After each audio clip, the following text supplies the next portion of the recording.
तो फाइनली दोस्तों जो तस्वीरें आप हमारे स्क्रीन पे देख रहे हैं वो अपने पावर स्टार के बहुत ही बड़े गाने का शूट चल रहा है, जो कि सारेगामा हम भोजपुरी का प्रोजेक्ट है। और ऐसा बताया जा रहा है कि लाल घाघरा से भी बड़ा गाना आप सभी के बीच में बहुत जल्द आने वाला है, जो कि सारेगामा कंपनी के माध्यम से रिलीज किया जाएगा, जिसमें आप सभी को अपने पावर स्टार के साथ एक न्यू मॉडल देखने को मिलेंगी। और इस गाने के अलावा भी अपने पावर स्टार के कई सारे धमाकेदार सॉन्ग का शूट चल रहा है। कितने गाने का रिकॉर्डिंग भी कंप्लीट कर लिया गया है और सावन के पहले जितने गाने बनकर रेडी थे उन सभी गानों का डबिंग भी कंप्लीट कर लिया गया है।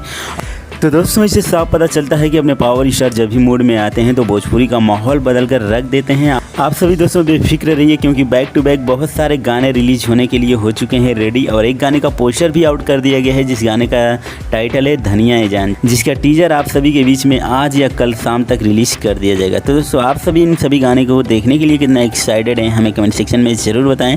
वीडियो पसंद है तो वीडियो को लाइक करें। अपने पावर स्टार से जुड़ी हर एक खबर सबसे पहले देखने के लिए हमारे चैनल भोजपुरी रिव्यू को सब्सक्राइब करना मत भूलिएगा। वीडियो देखने के लिए आप सभी दोस्तों का बहुत बहुत धन्यवाद।